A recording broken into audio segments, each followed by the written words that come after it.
Look at all these folks online and in person. Wonderful. So happy you could all join us this morning.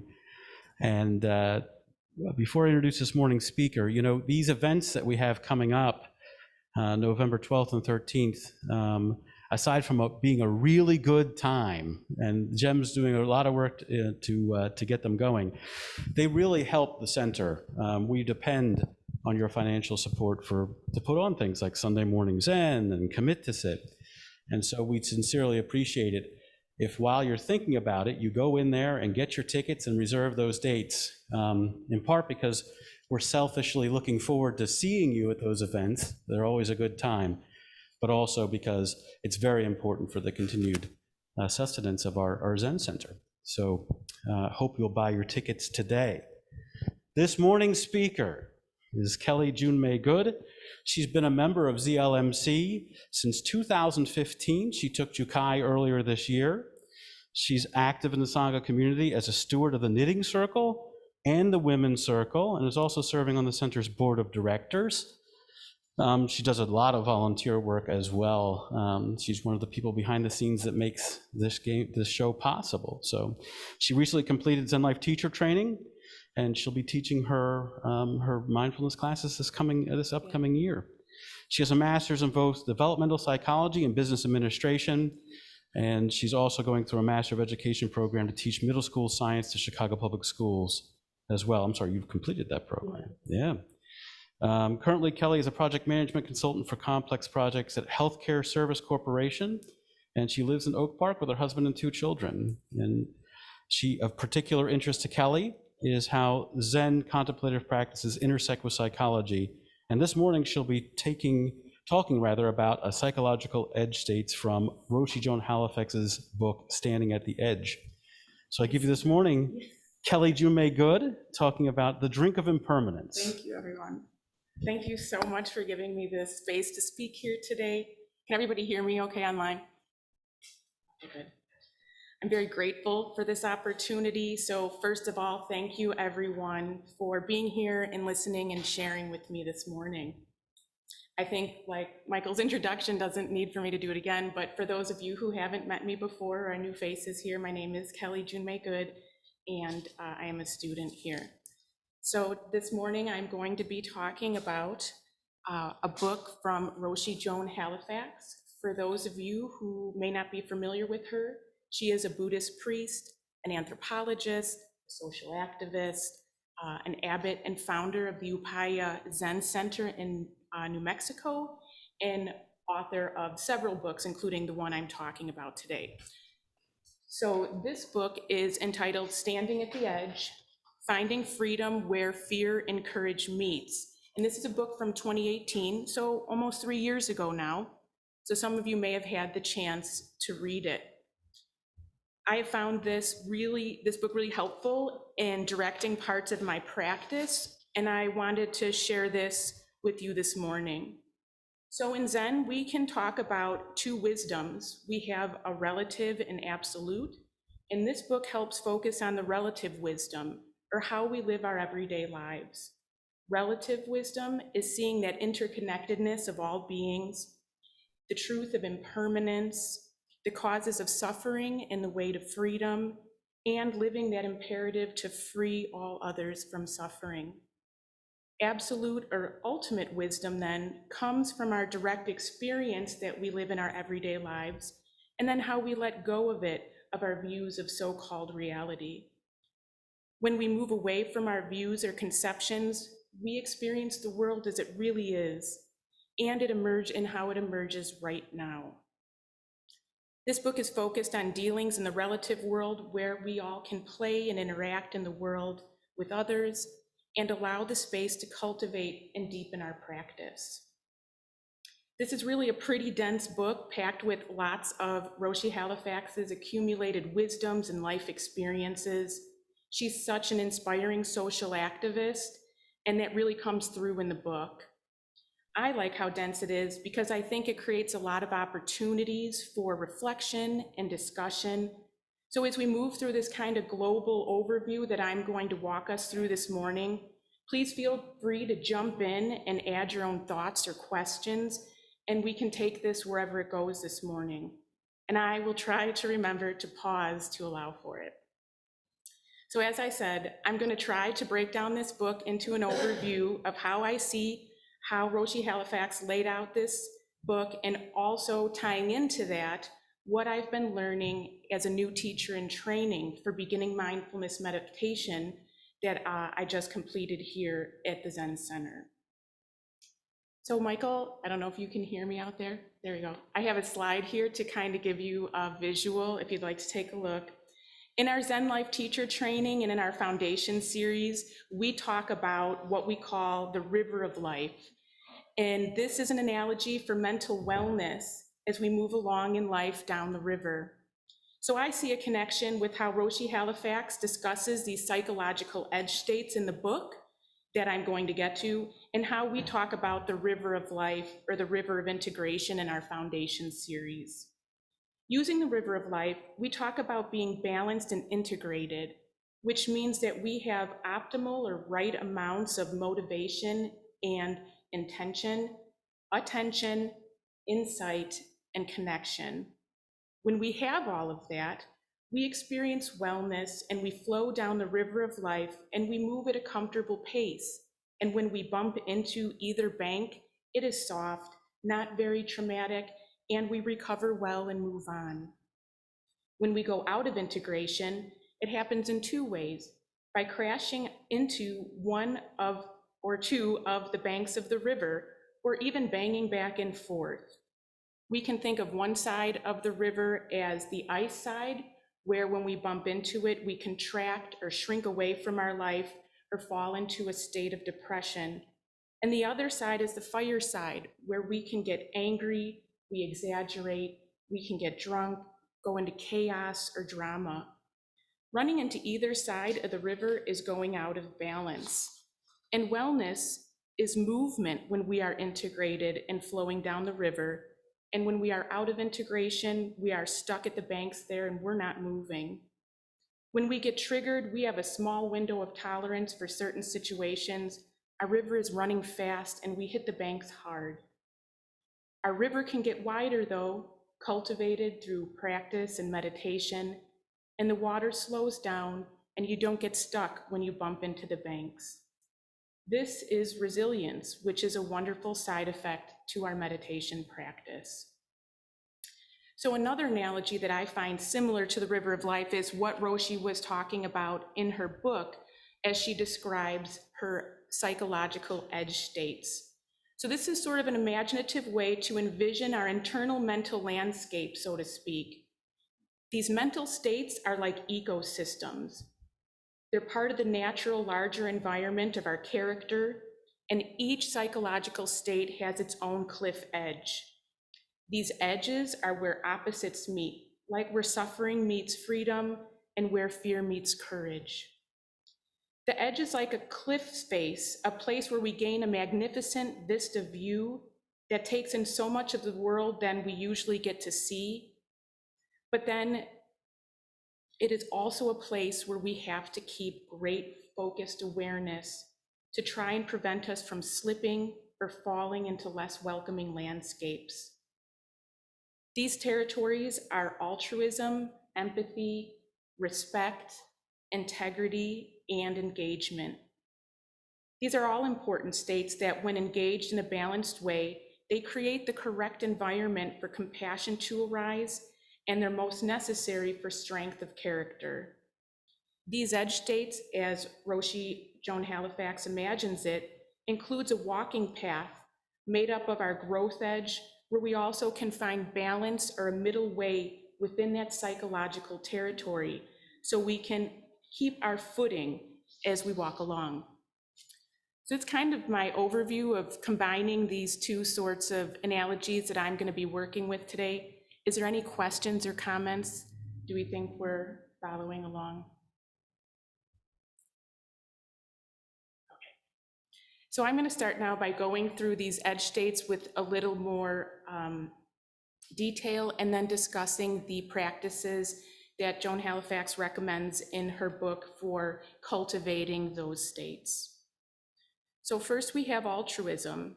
Altruism was coined in the 1830s by a French philosopher, Comte, who derived it from the term to live for others. Altruism is a step beyond the ordinary generosity. It involves self-sacrifice or physical risk. Generosity has that hint of dualism to it, like I am sharing what I have with you. Altruism seems to move beyond generosity because the strictest definition of altruism doesn't allow for ego involvement either before or after the action. So maybe like donating blood after an earthquake or saving someone from the L tracks. We now have scientific research supporting how being of service to others actually leads to enhanced immune responses and increased longevity. This is wonderful, but we don't want this to become the focus of why we choose to engage in helping others. That would lead us to an unhealthy altruism that can be toxic. So when we fall or slip off the high edge of altruism, we can move away from the selfless goodness and into action due to maybe a sense of obligation, duty, or even acting out of fear. And we can easily get burned out from giving, and we can start spinning with a variety of negative emotions. I learned that helping, fixing, and rescuing can all be negative forms of altruism. When you feel the need to help, you can see life as weak.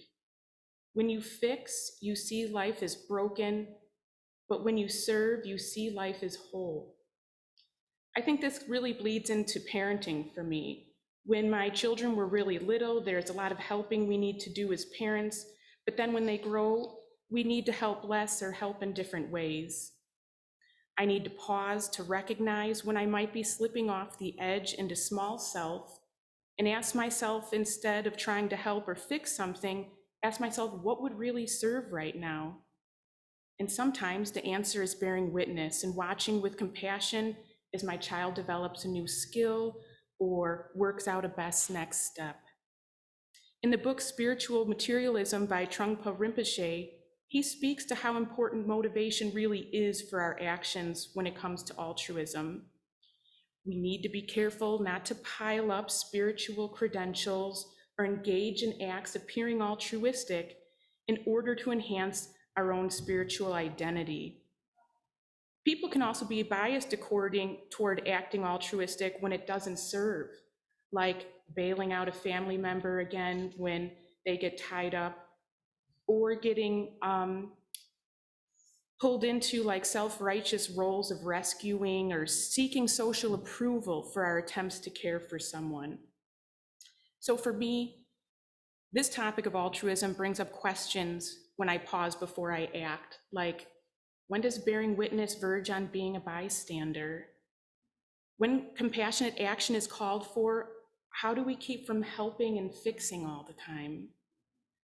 We can fall off the edge here with self-deception, misguided motivations, and the need for praise.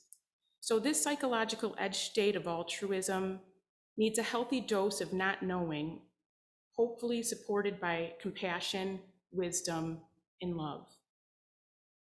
So practices that are offered for developing altruism is really practice not knowing first, and then discern what might be compassionate action to take, even if that action might be to do nothing.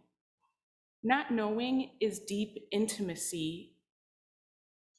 It's not freeing your body or mind, but being free of all preferences and references and being radically open with what is, and try not to take fault with what is present. I have found great benefit if I can remember to pause, take a breath or two, and check in with my own embodied awareness. Our bodies can often signal to us that there's a lack of alignment between what our intentions are and what we actually do. I really find I can almost always rationalize in my mind why I do something, but when there's that sinking feeling in my stomach or tension in my chest, I know my body may be cutting through some kind of story for me. And if we can trust our bodies often will signal when there's a lack of alignment between what we want to do and why we want to do it. or that we might be better off doing nothing at the time, or that we are really just serving because we have a need to be needed. This space of not knowing gives me the opportunity for my own biases and my own social conditioning to be more visible to me as well, and then maybe a clear seeing response can come from that. So that is altruism. Any comments, questions, thoughts on that? All right, moving on to empathy. So our next psychological edge state is empathy. The word literally means feeling into another. At first, I had a really hard time understanding differences between empathy and compassion, as I think they can be used interchangeably in everyday life. Empathy is feeling into, and compassion is feeling for another. According to Roshi Halifax, empathy is often a precursor to compassion, a part of compassion, but it is not the whole of compassion. I'll come back to compassion in a bit, but first there are 3 types of empathy. So there's a somatic empathy. It's like a strong physical resonance that you can have with that of another, maybe similar to like a parent with a child or a mother with a hungry infant. There's also emotional empathy, like sharing the emotional experience of another. This would be our probably most experienced or common form of this. So this allows us to take on the emotional experience of another without making them an other or objectifying them. This is really allowing ourselves to be inhabited by another's feelings. Then we have cognitive empathy, perspective taking or mind reading, it can also be known as, and it's described as seeing through the eyes of another. An extreme example would be perhaps what happens in cults when people take on someone else's point of view at the expense of their own point of view or their own moral compass. This might also be what happens with people in political parties. So then we have unhealthy empathy. What happens when we fall off that high edge of empathy? We have empathetic distress. When we experience empathetic distress, we might try to relieve this by acts that can feel a lot like the unhealthy altruism I spoke about. That can lead to burnout or contracting in your own life. Empathetic distress can also bleed into what is called secondary trauma or a vicarious trauma that can happen especially in those helping professions from being saturated in another's experience of suffering for too long.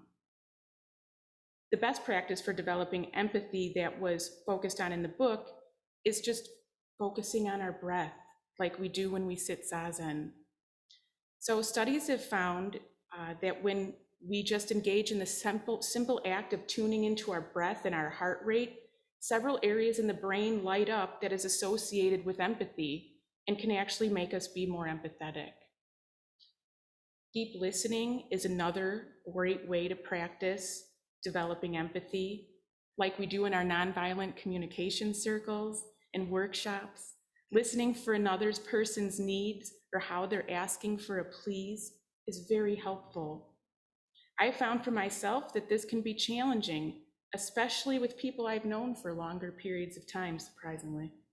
So what I was hearing Roshi Halifax say here in this section on empathy is that to stand at this edge and take in the vista views of the healthy edge of empathy, we need to hold both truths at once, that from a Buddhist perspective, self and others are not separate and we're all interconnected, and also we're still distinct from one another. I think this is reflected well in what Roshi Halifax offered as slogans for practice from Sharon Salzberg. So I'll read these here. May I offer my care and presence unconditionally, knowing that it may be met by gratitude, indifference, anger, or anguish. May I offer love, knowing that I cannot control the course of life, suffering, or death. May I find the inner resources to truly be able to give. May I be peaceful and let go of expectations. May I accept things as they are. May I see my limits compassionately, just as I view the suffering of others. So the last practice offered to help develop empathy is what she calls rehumanization, or to see another person as person first, seeing ourselves in others, or the Buddha in me recognizes the Buddha in you, the way we do during our beautiful Jukai ceremonies. I once had a kindergarten teacher, when I was completing my student teaching for my program, tell me that she always remembers that each child in her classroom is a gift from God. They may not be your gift from God, but they are someone's gift. And her workday was so much easier when she could keep that in mind. So I think the practice of moving us towards that is very helpful. So that's what I have on the psychological state of empathy. Yes, yeah. Yes, Sensei.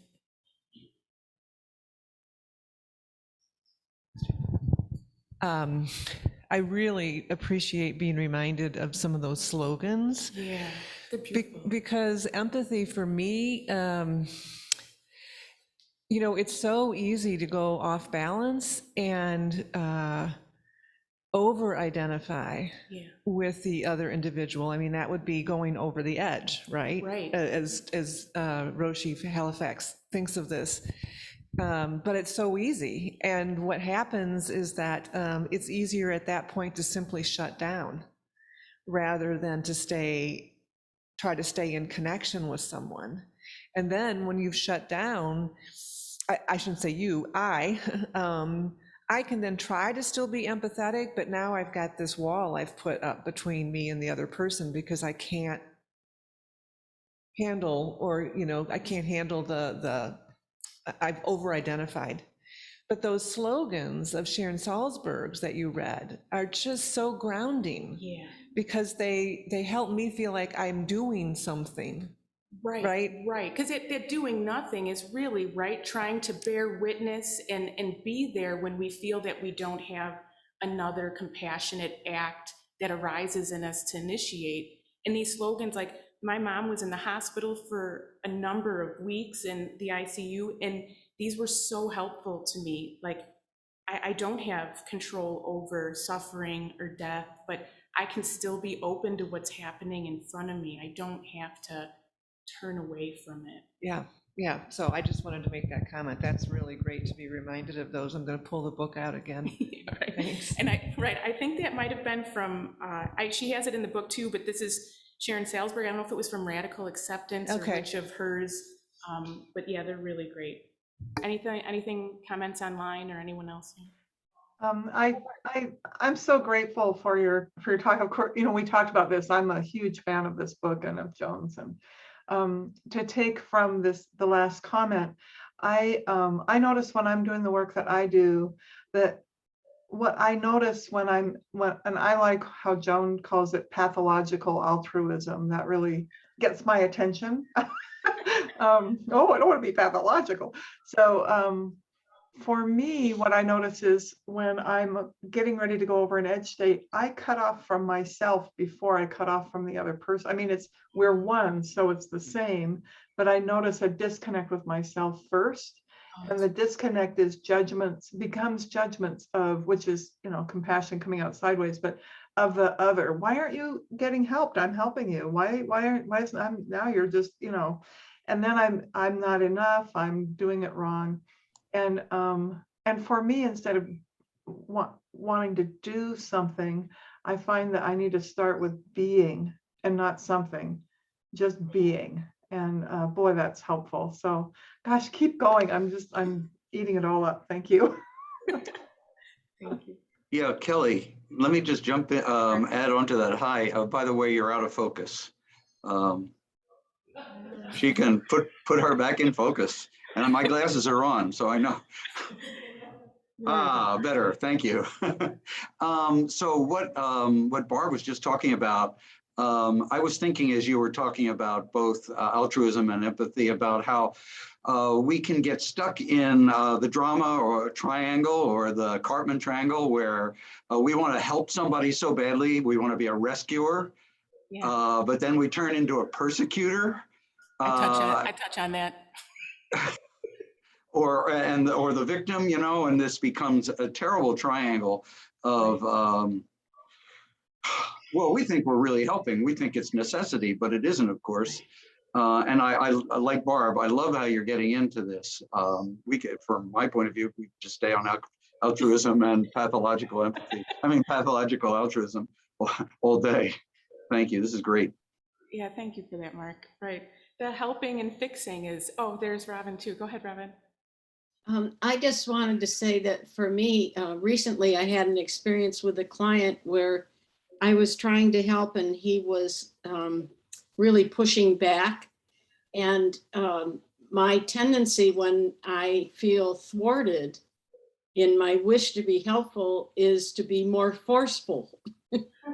You know, and so I found myself actually arguing with him, and you know, I'm supposed to be his coach, you know, and so it was really a great experience because afterwards I was able to realize that what I really needed to do when I felt my body heating up Yeah. was take the sacred pause and just, you know, get back to some level ground and before I responded at all, and probably just listen a lot more.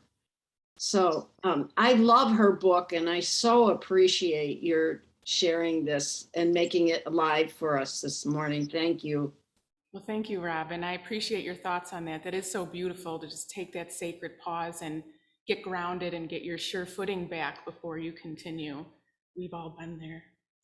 So the next one I'm going to speak to is integrity. So to have integrity is to have a conscious commitment to honoring strong moral and ethical principles.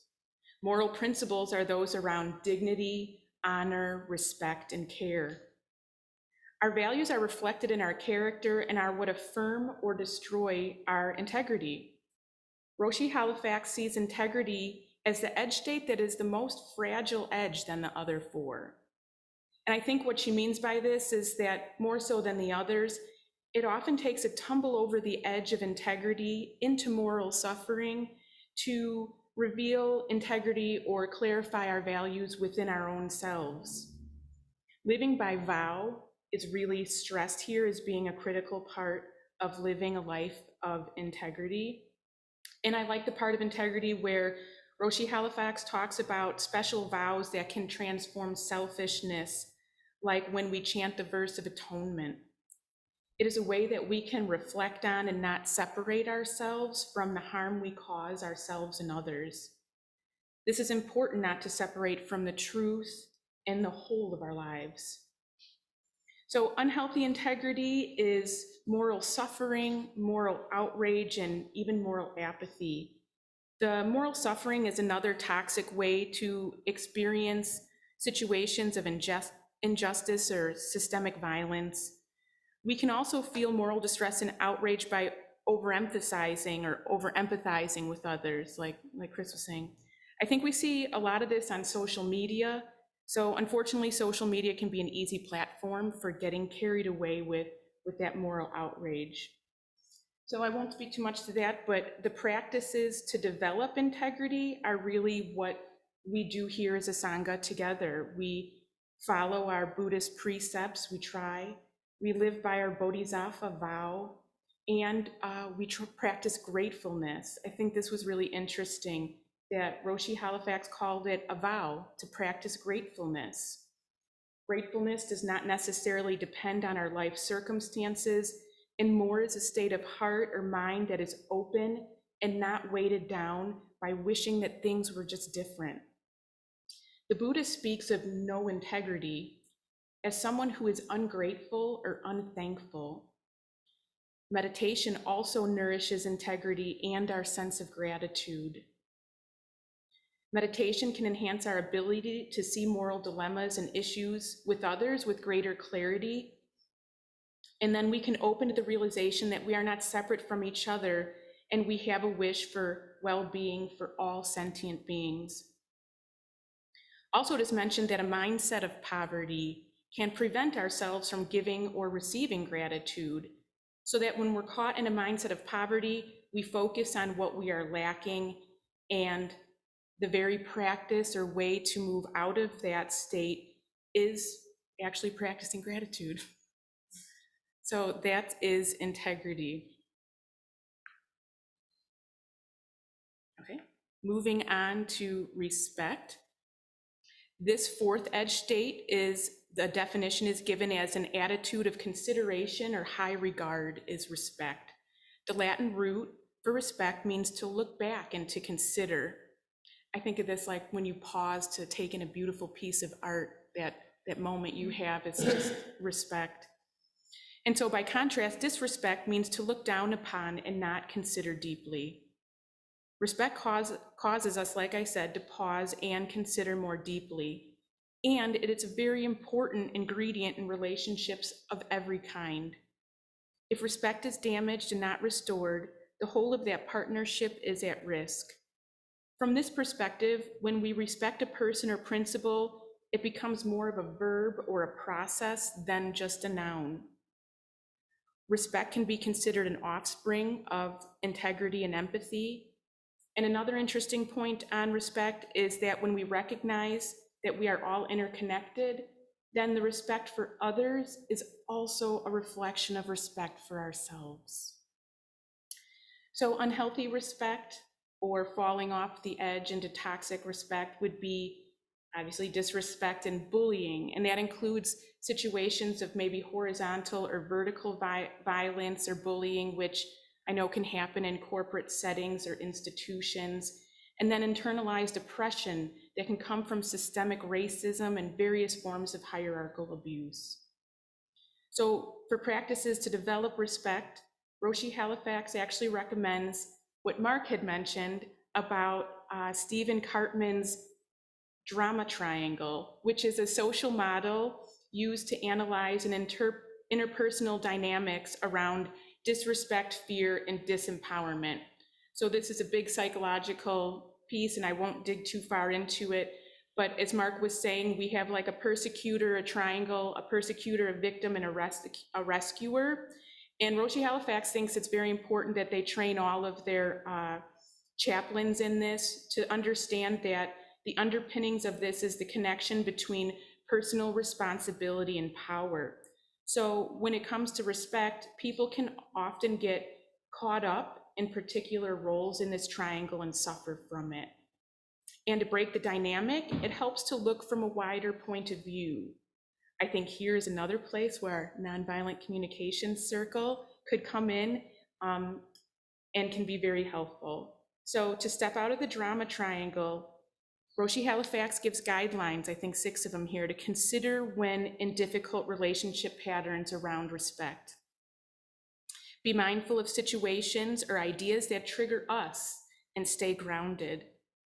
Don't take things personally and don't make assumptions. Maintain good internal and external boundaries. Make and keep clear agreements and renegotiate when necessary. Keep things in perspective.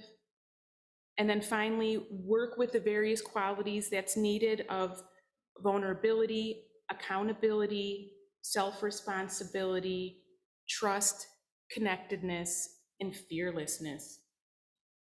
So I think this respect one has another list here, but I really like this one.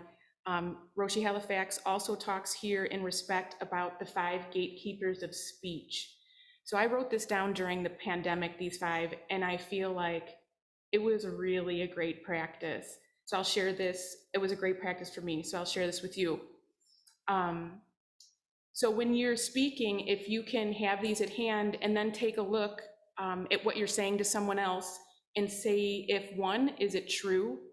I found a lot of times I'm saying something that someone else told me that they heard from someone else, or I don't even know what website that was on or who wrote that. I was surprised how often I do that. So is it true? 2, is it kind? Is it beneficial? Is it necessary? I found a lot of times I'm saying things to my kids that just are not necessary. Like, do I need to do that? I really don't. And then 5, is it the right time? I've never waited for the right time. I think I found when I did this. So these were very eye-opening for me, and they're really fun. Like, I really enjoyed, as we were slowed down in the pandemic, it was really a nice time to do this for myself. So the one last piece she gives on respect is when she's being subjugated to disrespect from others, this was a beautiful practice she suggests, which is exchanging yourself with the other. And she said it can really be helpful in deepening respect and strengthening resilience in this way, and this practice can then bring forth some kind of empathy or kindness and insight towards the other, which makes it, or can make it, less conflictual. So that's what I have on respect. Can you say more about that last thing? How do you exchange yourself for another? So it was sort of like maybe putting yourself in the other's shoes. So when you're in an exchange with someone else who is disrespecting you, if you can stop and consider, like, wow, maybe they're just having a horrible day, like their children look sick and crying, or they're late, or if you can maybe have some perspective and exchange yourself and put yourself in that person's shoes. And then also it may give more insight to maybe why they're reacting to you this way as well. Like maybe seeing it from their view, you can see why, well, geez, maybe I didn't have to just, maybe that was a little closer than I thought, just scooting into the grocery line, that kind of thing. Yes. Another, In nonviolent communication, we talk about searching into someone else's need. Oh yeah, that's great. So when someone's behaving violently toward us, they came to this conversation with a need. Yeah. And that's in a way feeling with what's going on with them too. Yeah, thank you. That's beautiful. Behind you. And then we have someone online looking too. What if you're dealing with a person that is doubling down on the behavior? There is no rational talking or being able to communicate with the person. What do you do then? I think that's a great question. I think then that's having your own boundaries, and I think you can be empathetic to that person and understand their point of view without, like what we said here earlier, may, I'd be helpful knowing that it may be responded to with anger or anguish. Like always, our intention doesn't always, unfortunately, play out the way we would intend. We had someone online, I think.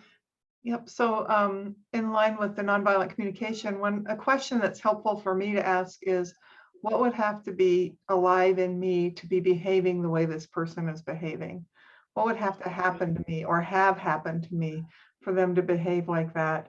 And then to let go of an outcome. They might not be able to stop whatever is happening in them, but I don't have to add to their suffering by judging their behavior. Yeah, that's great.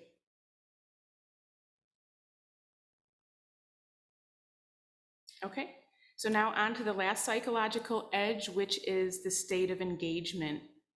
Its loose definition is energy, involvement, and efficacy in a particular situation. It's really summed up as an ethic of being whatever will serve. Back into our river of life analogy, when we are healthy and well-balanced, our river is flowing along at a comfortable pace, and we do not feel stuck and we feel engaged. But we are also not moving along so fast to be out of control if we were to come close to the bank or the other. The phrase comes up, you cannot become enlightened by being busy. And I think I may have inadvertently tried this one pretty solidly, and I can say that it hasn't worked. So all this activity can actually divert us from what is real and can even be a way of avoiding choosing a livelihood that is aligned with our own values. She tells us that the antidote for being too busy, or the burnout that can come from that, is actually not necessarily taking a vacation or a break. I was surprised to hear, but it is, but from it all, but it's actually living with wholeheartedness, because then the whole of our heart is engaged, and that is energy from a different place and that brings about burnout. So really, it wasn't about taking a break from my own life, but realigning the activities in my life that align with what my values are, that bring about more of a wholeheartedness so that I do have the energy to be of service. So unhealthy engagement is, well, busyness can be a manifestation of healthy engagement, as I'm saying, or it can be a way to be immersed fully in service, or it can be a means to distraction and can turn into an addiction of sorts on its own. So with busy schedules, running from appointment to dinner to sporting practice, it's not hard to see how this can happen. And I think the beginning of the pandemic, some of us may have went through kind of a detox from our busy schedules, and that wasn't all that bad. And then there's this culturally accepted work stress that we also swim in. They mentioned a 2015 Gallup poll that found about 50% of Americans felt that they don't have enough time to do what they really want to do. And 90% of working mothers report that they are rushed some or all of the time. I know this is definitely accepted in college. I took a 20-hour workload once my junior year to try to stay on track to finish my degree.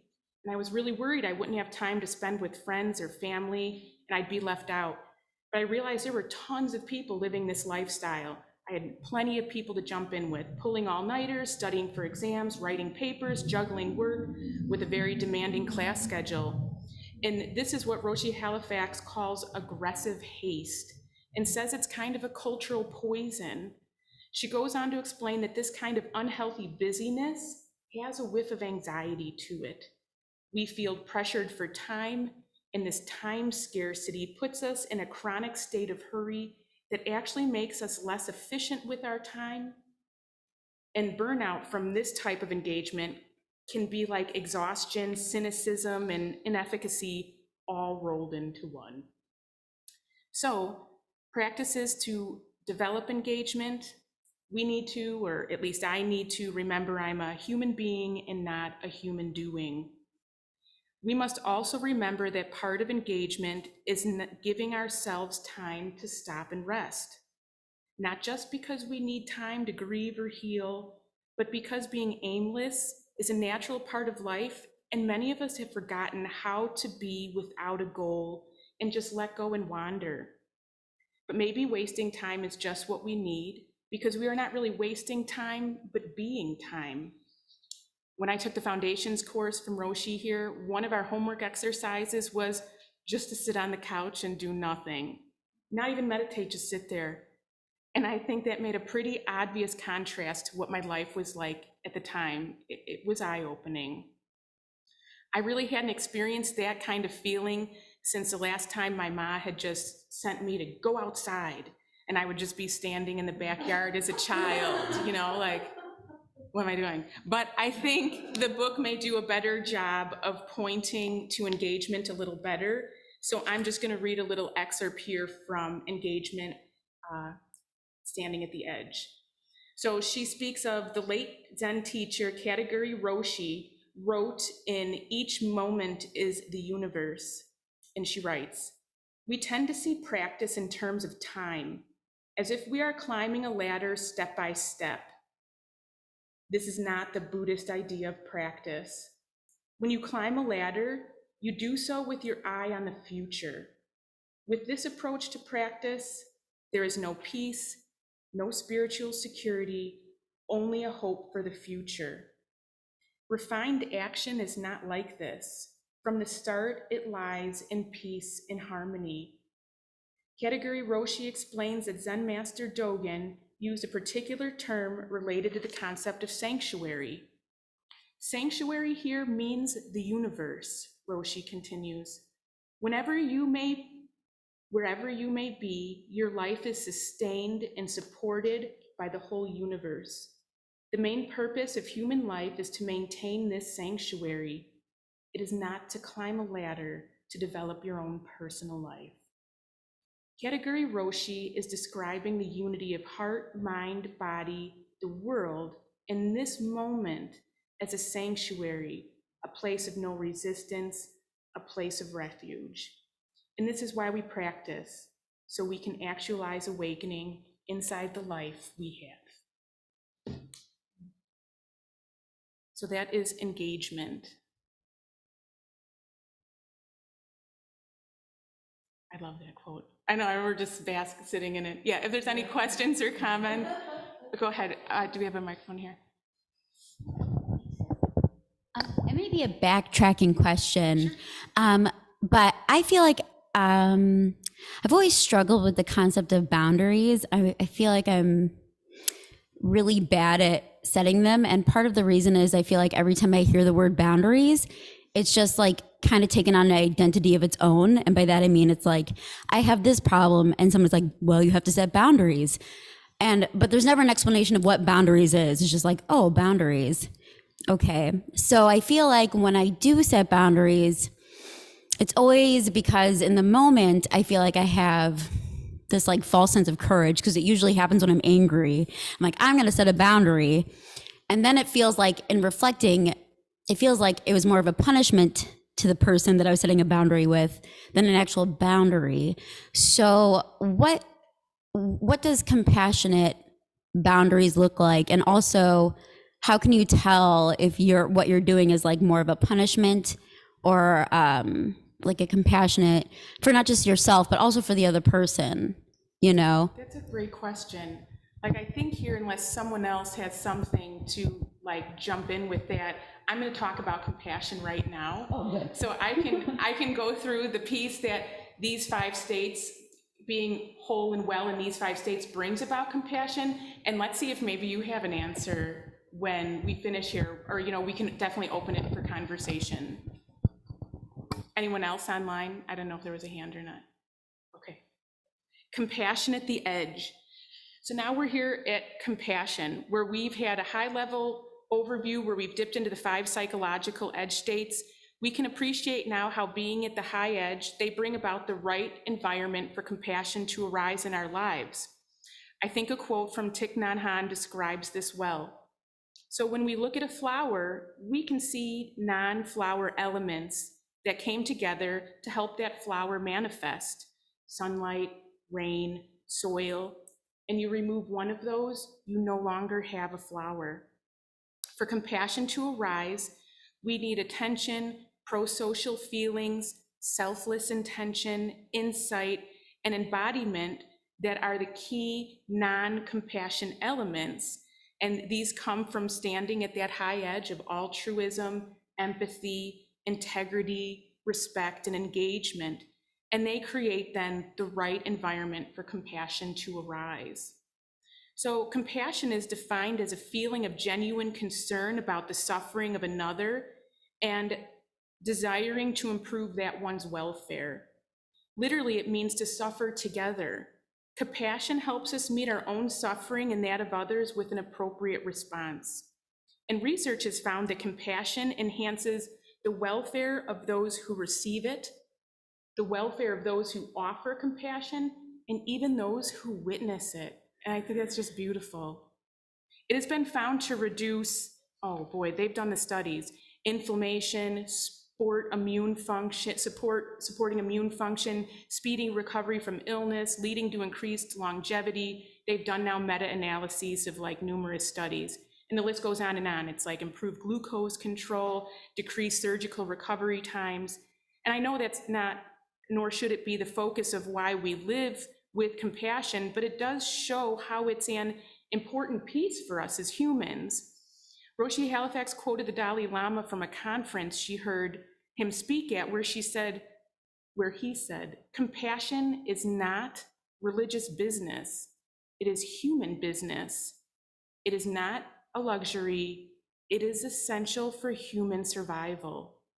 Roshi Halifax firmly believes that the key to a happier, more successful world is this growth of compassion.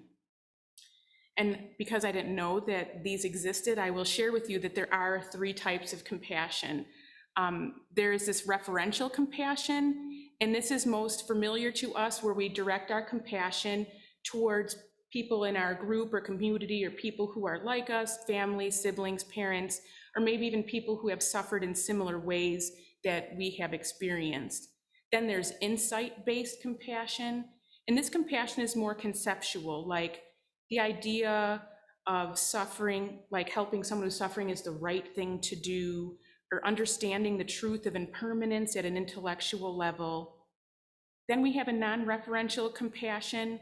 This is more of that unbiased compassion, and it's without an object, and it's suggested to be the true form of compassion. And this is when we really recognize that there's no separate self and that all beings are interconnected, and then we can respond to any need. So there are enemies of compassion, and today we seem to have a deficit of compassion in our world, which is suggested to be caused by a number of issues, including what it really means to care, this perception of time poverty I spoke to, this increasing resilience on technology, and the kind of preoccupied state it can create. In Buddhism, there are beneficial qualities of the mind, like compassion, and they have what is called near state, near enemies, and far enemies. Compassion's far enemy is cruelty, and that might seem a little more intuitive, but the near enemies are harder to identify and more subtle. And for compassion, the near enemy is pity, and Roshi Halifax contends that fear and outrage maybe should also be considered a near enemy as well. In these emotional states, they can set us up for separation between ourselves and others and create this sense of distance that is gratifying to our small self and gives us a false sense of control. There are a surprising number of other obstacles and challenges to compassion, such as feeling like compassion will be fatiguing or make us sick, or we will lose boundaries, or we will even be judged as weak or unprofessional. Some may believe that compassion prioritizes sympathy over justice. Wanting to be perceived as a compassionate person while needing approval, validation, admiration is another obstacle. Another challenge to compassion is overwhelm that we may experience at one time or another due to large-scale problems like the global refugee crisis, species extinctions, systemic racism, global warming, political unrest. Interestingly, another obstacle to compassion is distraction. To see anything clearly, we need attentional balance. Roshi says distraction is an obstacle that is part of what she calls the 3 Ds: divided, distracted, and dispersed. Our phones are an easiest, obvious distraction, right? And a study cited in this book measured phone use among 18 to 35-year-olds, and they use their phone an average of 85 times a day. That could be time we're using just to have a greater awareness of our surroundings. Another really interesting study they did was some 40 years ago, but she did mention it in the book, is where an actor was placed in an alley who was in distress, coughing and moaning, and looked really sick and in need of help. And they asked seminary students to walk to another building across campus where they would pass that alley. Half of these seminary students were told, "You're late, giddy up, you gotta get there." And the other half were told they were now no need to be rushed at all. Of those who had time to get to the other building, 63% of them stopped to help. But the rushed group, only 10% stopped. This ethical action seems to be somehow correlated with the speed of our own lives. And those seminary students that didn't stop, they really seemed, it was noted in the study, they seemed anxious on arrival to their destination, as if they were themselves in some sort of moral distress for not stopping.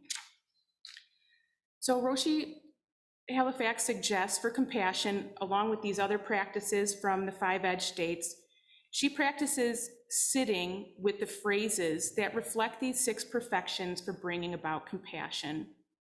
May I be generous. May I cultivate integrity and respect. May I be patient and see clearly the suffering of others. May I be energetic, steadfast, and wholehearted. May I cultivate calm and inclusive mind and heart so I can compassionately serve all beings. May I nurture wisdom and impart the benefit of any insight I may have to others. So in conclusion here, sooner or later, most of us will fall off the edge. It is important that there is no judgment in that. I saw a t-shirt recently that said, it's okay to fall apart sometimes. Tacos fall apart and we still love them. So we can be compassionate towards ourselves. It's what we do with that experience and how we use the fall as a place of transformation that really matters. It's actually more important in the end when you fall from one of these edge states, not to focus on how many times you do it or have done it, but that you actually learn from it. I find that I actually am integrating new understanding when I notice that I have slipped and can bring myself back. I don't always see that I've been sliding down the cliff, but what a gift to myself that I'm able to recognize and bring myself back and make that vow to try again. That's the impermanence of it all.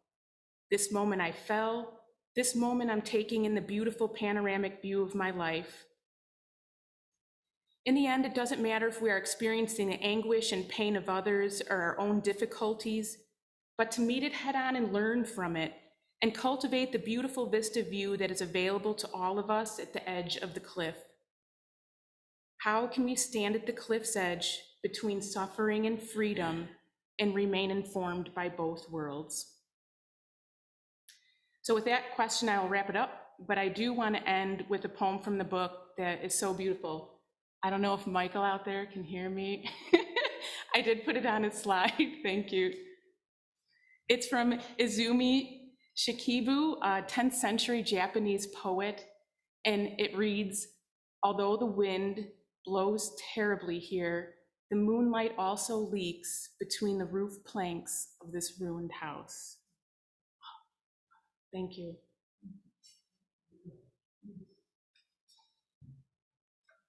Okay, I'm opening for questions, comments, thoughts. We can start with, we can pass the mic around. I don't know if I have an answer. Yeah. Thank you so much, Kelly. That was really beautiful. Really good reminders too of things. It really got a lot out of that. I just wanted to say to Lindy, your question, I don't have a comprehensive answer, but I know for me, what's really important is to get really centered on my own values. What's really, really important to me in my life, and to know it. And then when those are somehow feeling violated, that's when I sort of realize, okay, how can I set a boundary for myself here that's compassionate? So it's not coming out of some reactivity, but it's coming out of a grounded place. And that is usually when I can be more skillful.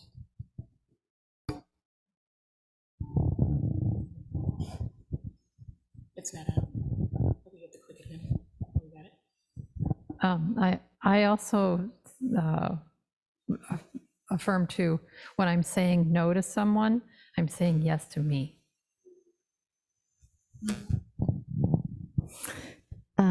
Thank you, Kelly, for a wonderful talk. Thank you. And in answer to your question, to be able to see what you're doing is not so easy. And that's why I think this practice that we have is so important, because as you ground, as you practice your meditation, you can become more precise about your experience of what is really going on here. It really takes that deep internal look. And when we can pause and just sit, the answers are there. They just have to be clarified through all the other things going in our heads, right? So we can kind of let go. That's a big part of our practice, is letting go of what's not needed anymore. Thank you. Yeah, thank you to all three of you, because that was very insightful. And I think going further on what you said, June, too, is the knowing yourself part, I think, is especially important, because I feel like as I deepen my practice, I realize that sometimes things that I was labeling boundaries were actually, I hate to admit it, but were actually like a fear-based response, and that person's inappropriate actions, which were inappropriate, but they were eliciting something in me that I recognized. And whether that was eliciting like a shame or some kind of negative feeling that I didn't want to feel. And to me, it was like, oh no, my boundary is bump, you know what I mean? Instead of taking a step back and being like, this is not appropriate, but at the same time, how can I use the recognition of a similar pattern in myself to not fight the other person, but fight the situation that is arising between us, because they're different. You know, I feel like a lot of times when you're in an argument with somebody, you forget that you're fighting a conflict and not the other person directly, I guess, if that makes sense. Rehumanizing, remembering the person first. Yeah, yeah. And I struggle to do that when I'm angry. But yeah, that helps. Thank you, Kelly, for Junmei, it was just a marvelous talk. You covered a lot of ground. Thank you. Very well done, Junmei. Thank you so much. Junmei, thank you so much. It was, I've read that book 3 times and listened to it twice, and I got more out of it. And so lovely, just so lovely. And I agree with what was said about whatever a boundary is. I feel like that word is really thrown around, but I do have to know, what am I saying yes to when I'm saying no? And what is the other person saying yes to when they're saying no? Is also important, and just lovely. Thank you for all the time you put in on this, Junmei. Oh, thank you, Barb. Thank you, everyone, for being here and sharing the morning with us. Thank you so much. Thank you, Kelly. It was a wonderful morning. Thank you. Love all of you. Thank you. Thank you, Kelly. Love that book. Thank you. Yeah, love the book. Oh. Thank you, Kelly. Great talk. What did you say? Great Oh talk. my God, look at this thing. Thank you, Kelly. It's been well loved. This was a pandemic staple for me. Like I said, I'm writing these on my chalkboard in my kitchen. I'm sitting around with it. Kelly, Yeah. I have a question. What were the 5